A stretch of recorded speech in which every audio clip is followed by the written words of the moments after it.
تو میرے عزیزو حضرت محمد صلی اللہ تبارک و تعالی علیہ وسلم جس پاک زندگی کو لے کر آئے وہ زندگی اپنی زندگی بناؤ، وہ نہیں ٹلتی نہیں، وہ بدلتی نہیں، وہ سب سے اعلیٰ ہے، وہ سب سے افضل ہے۔ اللہ نے کسی نبی کی قرآن نے قسم نہیں کھائی، اپنے نبی کی قسم کھائی، لعمرک انہم لفی سکرتہم یعمہون۔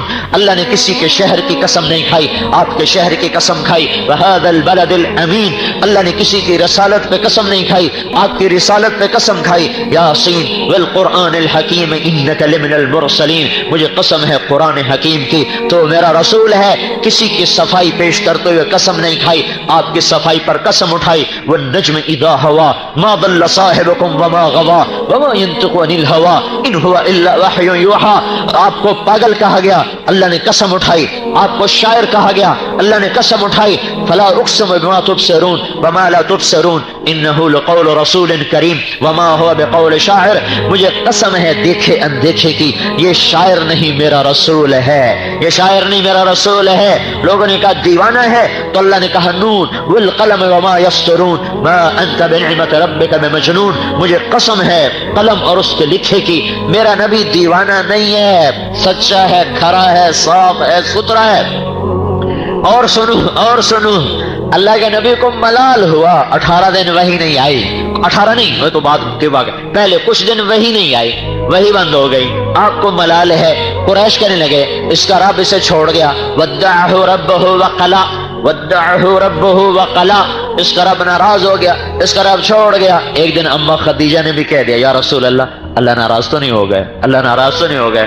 تو اپنوں کی بات تو زیادہ چبھتی ہے نا، تو آپ غمگین ہو گئے۔ بس غم کا آنا تھا کہ تھڑم ہو دھماکے ہونے شروع ہو گئے، جبریل آ رہے ہیں پسینہ پسینہ، بھاگے بھاگے، کلام آ رہا ہے، کلام آ رہا ہے، والضحى والليل اذا سجى ما ودعك ربك وما قلى وللآخرة خير لك من الأولى ولسوف يعطيك ربك فترضى ألم يجدك يتيما فآوى ووجدك ضالا فهدى ووجدك عائلا فأغنى فأما اليتيم فلا تقهر وأما السائل فلا تنهر وأما بنعمة ربك فحدث۔ مجھے چمکتے دن کی قسم، مجھے اندھیری رات کی قسم، تیرے رب نے نہ تجھے چھوڑا ہے نہ تجھ پہ ناراض ہوا ہے، آخرت تجھ سے تیرے لیے دنیا سے بہتر ہے، میں نے تمہیں اتنا دینا ہے کہ تو راضی ہو جائے۔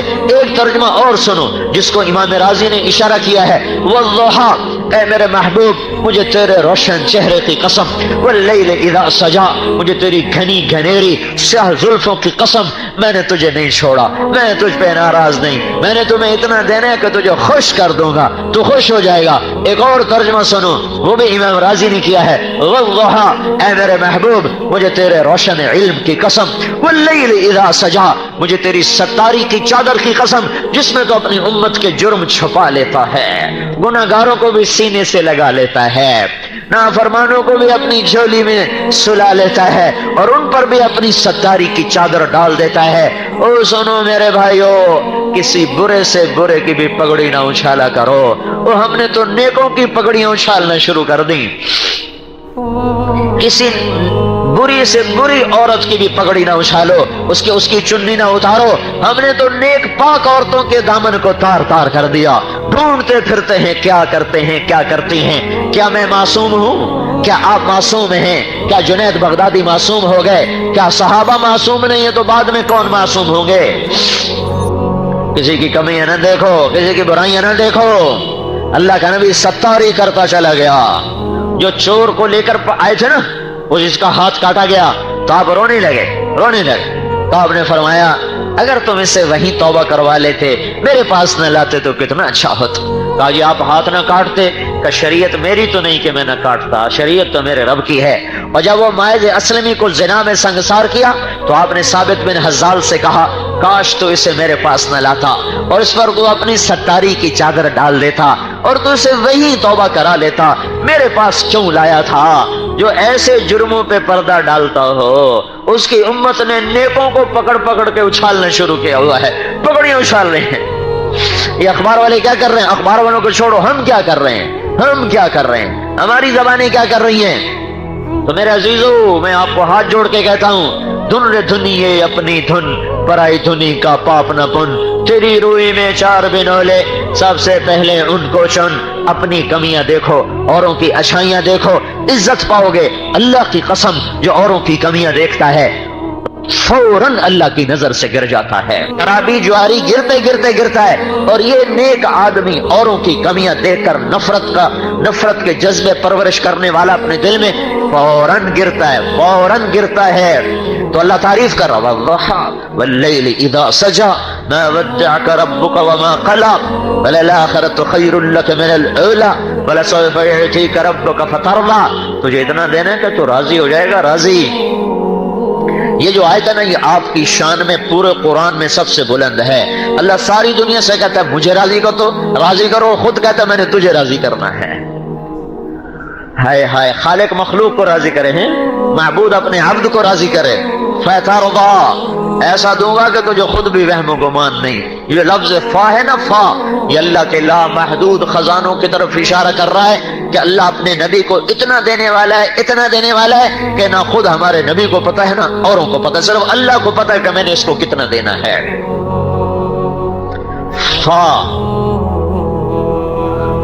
فا کا مطلب یہاں یہ ہے، کسی کو اس کی سوچ سے زیادہ مل جائے نا تو ایک دم پاگل ہو جاتا ہے، یہ کیا ہو گیا، یہ کیا ہو گیا۔ ایک آدمی کی 10 لاکھ کی لاٹری نکلی تو اس کو وہ تھا جو ڈاکیا تھا نا، اس نے کہا پتہ نہیں مری نہ جائے، اس کو آہستہ آہستہ بتاؤں۔ کہنے لگا کون جی صاحب جی آپ کے 50,000 نکلے تو مجھے کیا دو گے؟ کہ تمہیں 1,000 دے دوں گا۔ اگر لاکھ نکلے تو پھر کیا دو گے؟ کہ تمہیں 10,000 دوں گا۔ اگر 2 لاکھ نکلے پھر کیا دو گے؟ کہ تمہیں 20,000 دوں گا۔ اگر تمہیں 3 لاکھ نکلے، 5 لاکھ نکلے، 10 لاکھ، انہوں نے کہا مذاق کر رہا ہے۔ اگر تیرے 10 لاکھ نکلے تو پھر کیا دو گے؟ کہ آدھے تیرے آدھے میرے، تو ڈاکیا مر گیا بھائی۔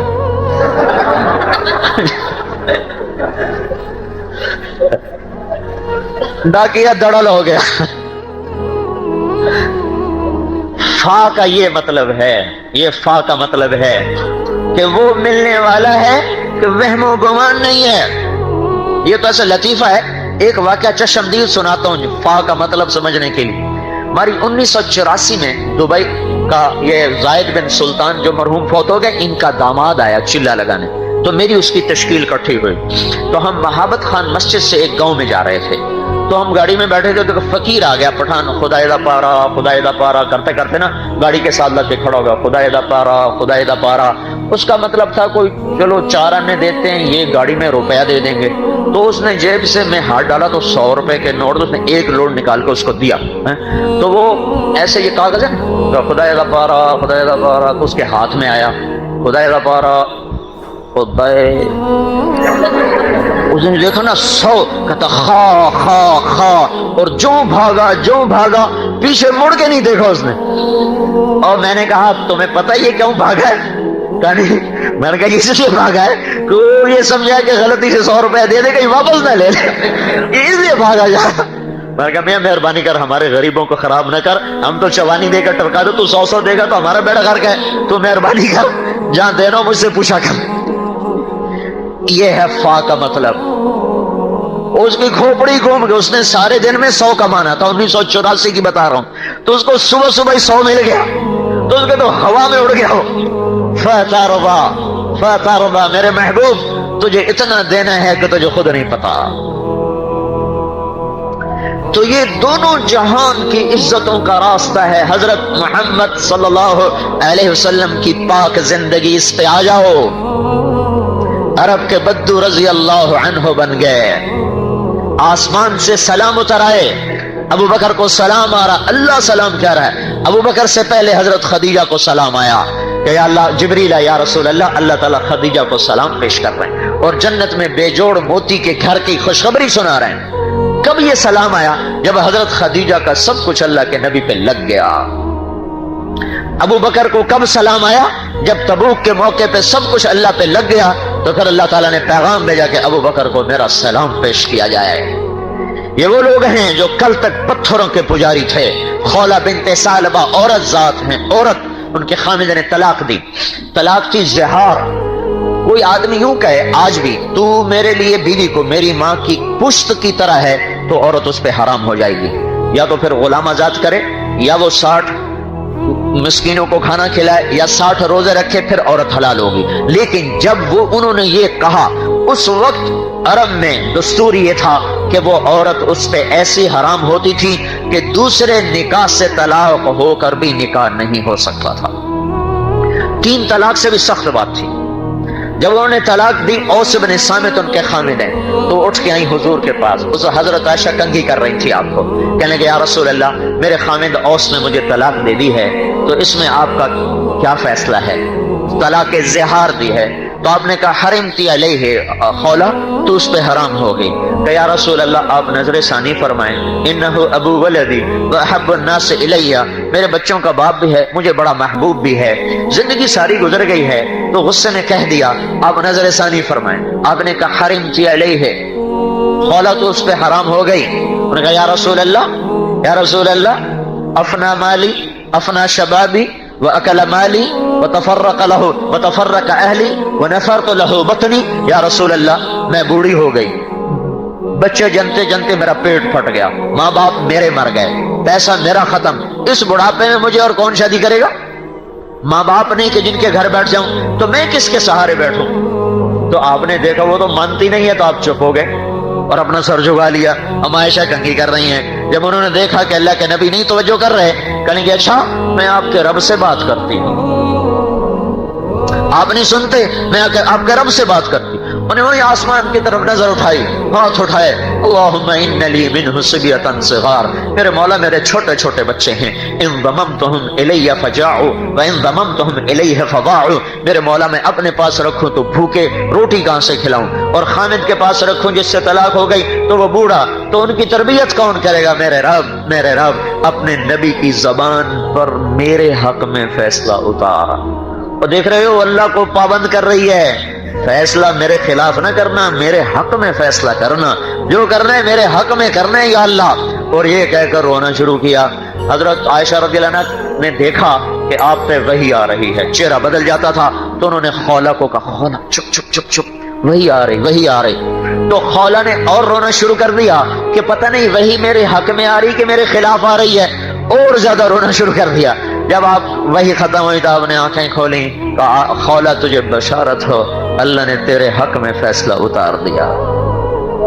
اور یہ فیصلہ تاریخ میں محفوظ نہیں کیا گیا، حدیث میں محفوظ نہیں کیا گیا، یہ قرآن کا حصہ بنایا گیا. 28ویں پارے کو شروع کروایا گیا. قد سمع اللہ قول التي تجادلك في زوجها وتشتكي الى الله والله يسمع تحاوركما ان اللہ سمیع بصیر. بڑا خوبصورت مکالمہ ہے. اللہ کہہ رہے ہیں میں سن رہا تھا، اللہ نے سن لیا، سمع تو نہیں کہا، سمع اللہ، اللہ نے سن لیا. قول التي تجادلك في زوجها، لمبا تعارف اس کی شان کو بڑھانے کے لیے، جیسے ہم کہتے ہیں ڈاکٹر پی ایچ ڈی پتہ نہیں آگے پیچھے لگا کر، تو یہ کسی کی عزت کو بڑھانے کے لیے لقب بڑھائے جاتے ہیں. تو اللہ نے خولا کی عزت کو بڑھانے کے لیے قول التي تجادلك في زوجها وتشتكي الى اللہ 5 لفظ اس کے لیے اتارے. کہ میں نے سنا خولا کی بات، وہ آپ سے اقرار کروا رہی تھی، آپ انکار کر رہے تھے، پھر آپ نے سنا نہیں، اس نے مجھے سنایا تو میں نے سن لیا، میں نے اس طلاق کو ختم کر دیا. یہ 3 جرمانے ہیں: طلاق ختم، بیوی حلال، غلام آزاد کرے، نہیں تو 60 مسکینوں کو روٹی کھلائے یا 60 روزے رکھے، بیوی حلال.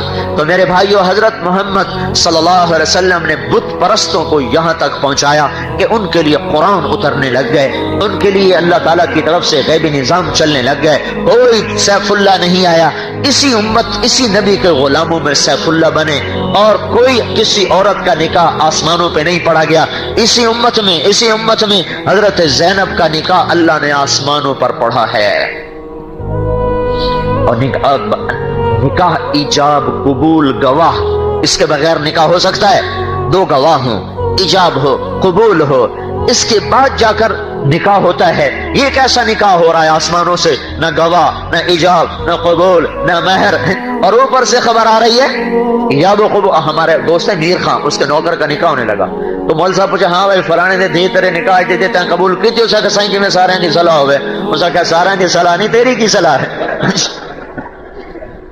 سائیں جی میں سارے دی صلاح ہوئے، تیرا بیڑا ترے، سارے دی صلاح نہیں، تیری صلاح کی ہے.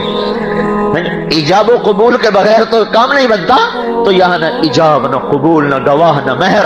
فلما قضى زید منها وطرا زوجناکها، جب زید کی طلاق کی عدت پوری ہوگی اے میرے محبوب میں نے تیرا نکاح زینب سے کر دیا. اسی نبی کی غلامی سے ملا ہے. جنت میں آواز آ رہی ہے کہاں پاؤں کے چلنے کی. آپ نے کہا بلال کیا بات ہے, جب بھی جنت میں جاتا ہوں تیرے چلنے کی آواز آگے آگے سنائی دیتی ہے. نعمان بن حارثہ آپ جنت میں جا رہے ہیں, آپ کو قرآن کی تلاوت سنائی دی. آپ نے پوچھا کون تلاوت کر رہا ہے, تو فرشتوں نے کہا نعمان بن حارثہ ہیں, وہ مدینے میں, آواز جنت میں, یہ کیا چکر ہے؟ کہ یا رسول اللہ ماں کا فرمان بردار ہے, اس کی وجہ سے اس کی آواز جنت میں پہنچ رہی ہے. نعمان بن حارثہ کیسے تھے ماں کے فرمان بردار؟ ماں کو تیل لگاتے, ماں کو کنگھی کرتے, ماں کی جویں نکالتے, ماں کے کپڑے دھوتے, ماں کی روٹی پکاتے, پھر نوالے بنا بنا کے خود منہ میں ڈالتے تھے. اس نے کیا عوض دیا کہ جنت میں تلاوت کی آواز جا رہی ہے. جنت میں تو اللہ کے محبوب ایک زندگی لائے ہیں, اس پوری زندگی کا نام اسلام ہے, جس میں صرف نماز نہیں ہے, اس میں روزہ نہیں ہے, حج نہیں ہے, زکوٰۃ تو بنیادی ارکان ہیں, ایک معاشرت ہے, ایک حسن اخلاق ہے, معاف کرنا ہے, درگزر کرنا ہے, اس میں حیا ہے, پاک دامنی ہے. حبیب بن عمیر دشمن کی روم کی قید میں آئے, 10 آدمی, 9 قتل ہو گئے, 1 باقی. بڑے خوبصورت لمبے چوڑے. تو ایک رومی سردار نے کہا میں غلام بناؤں گا, پکڑ لیا. ایک دن کہنے لگا تو عیسائی ہو جائے نا تو تجھے اپنی جاگیر بھی دوں گا, بیٹی نکاح میں دوں گا. کہنے لگے سارا جگ بھی دے دو تو یہ کام نہیں ہو سکتا. اب وہ تو شروع سے بے غیرت, دین ہی غیرت سکھاتا ہے, دین نہ ہو تو غیرت نام کی چیزیں بازار میں بک جایا کرتی ہیں. اس نے اپنی بیٹی سے کہا میں تمہیں خلوت دیتا ہوں, اس سے منہ کالا کرواؤ, یہ پھر جب عورت کے چکر میں آئے گا تو سارے کام کرے گا, شراب پیے گا, سارے کام کرے گا. 3 دن 3 رات, میں آپ کو نبی والی معاشرت بتا رہا ہوں. آپ لوگ لڑکے لڑکیاں اکٹھے پڑھتے ہو, 3 دن 3 رات وہ لڑکی حبیب بن عمیر کو دعوت دیتی رہی, دیتی رہی, دیتی رہی, ان کی نظر کا پردہ نہ اٹھ سکا. 3 دن کے بعد وہ کہنے لگی تو کیا بلا ہے, نہ تو دیکھتا ہے, نہ تو کھاتا ہے, نہ تو پیتا ہے, تو کیا چیز ہے؟ کہنے لگے اس وقت میرا حال یہ ہے کہ میرے لیے ہر حرام حلال ہو چکا ہے کھانے اور پینے کے لحاظ سے. تو کہنے لگی تو تجھے روکتا کون ہے, تیرے میرے سوا تیسرا تو کوئی ہے نہیں. کہنے لگے میرا اللہ ہے جو تیرے میرے ساتھ ہے, مجھے رب سے حیا آتی ہے. اس نے کہا تیرے جیسے کو میں قتل کبھی نہ ہونے دوں گی, میں تجھے نکالوں. باہر نکل کے باپ سے کہنے لگی تو نے مجھے کس کے پاس بھیجا ہے, وہ تو پتہ نہیں لوہے کا ہے یا پتھر کا. 3 دن 3 رات اس نے مجھے نظر اٹھا کے نہیں دیکھا. انہوں نے کھایا نہ پیا, ایک رات کو آئی اور اسے خود ہی نکال لے گا, جا نکل جا. تو اللہ کا نبی ہمیں ایک زندگی دے کر گیا ہے. دمشق کی لڑائی میں قیصر روم کی بیٹی قید میں آ گئی. خالد بن ولید اس وقت سالار ہیں, انہوں نے دیکھا کہ شاہ روم کی بیٹی ہے تو فوراً اس کو باندیوں کو ساز و سامان کو جمع کروایا, 400 فوجیوں کا دستہ دیا, کہ ہم بادشاہوں سے یہ سلوک کرتے ہیں, ان کے شایان شان سلوک کرتے ہیں, کہ جاؤ اس کو باپ کے پاس چھوڑ کے آؤ. دمشق سے انطاکیہ, آج وہ ترکی میں ہے, 600-700 ہزار کلومیٹر کا فاصلہ, خود مسلمانوں کا لشکر اس کی بیٹی کو چھوڑنے گیا. آج ہماری بیٹیاں ہمارے بیٹوں سے محفوظ نہیں ہیں. مسلمان کا بیٹا مسلمان کی بیٹی کی عزت کو تار تار کر رہا ہے. وحشی درندے بن چکے ہیں, جیسے اوپر والا سو گیا ہے, جیسے اوپر والا کمزور پڑ گیا ہے, جیسے اوپر والے کو نظر نہیں آ رہا, جیسے جنت کی آگ ٹھنڈی ہو گئی ہے, جیسے انگاروں کی دہک چمک ختم ہو گئی ہے, یا فرشتوں کے گرز وہ پگھل گئے ہوں, جیسے موت نے کسی اور کی راہ دیکھ لی ہو. اور سوچو تو صحیح کہاں کن اخلاق سے کہاں گرے ہیں ہم. جب قیصر کی بیٹی پہنچی انطاکیہ اور اس نے بتایا کہ مسلمانوں نے میرے ساتھ یہ کیا ہے, تو قیصر راز و زار و قطار رویا اور اس نے کہا جس قوم کے یہ اخلاق ہوں انہیں دنیا کی کوئی طاقت نہیں ہرا سکتی. ان قریب میرے اس تخت کے بھی وہ مالک بنیں گے. وہ زمانے کی ایٹمی طاقت ہے, پر وہ اخلاق کی طاقت کو دیکھ کے کہنے لگا کہ اخلاق کی طاقت کو ایٹم فتح نہیں کر سکتا. اخلاق ایٹم کو فتح کرتے ہیں, ایٹم اخلاق کو فتح نہیں کرتے. یہ معاشرت ہمیں ملی تھی, یہ حیا ہمیں ملا تھا, یہ تقدس ہمیں ملا, یہ پاک دامنی ہمیں ملی, یہ ستھرائی ہمیں ملی, کہ نظر کبھی خراب نہیں اٹھ رہی, کبھی ہاتھ ظلم کی طرف نہیں اٹھ رہا.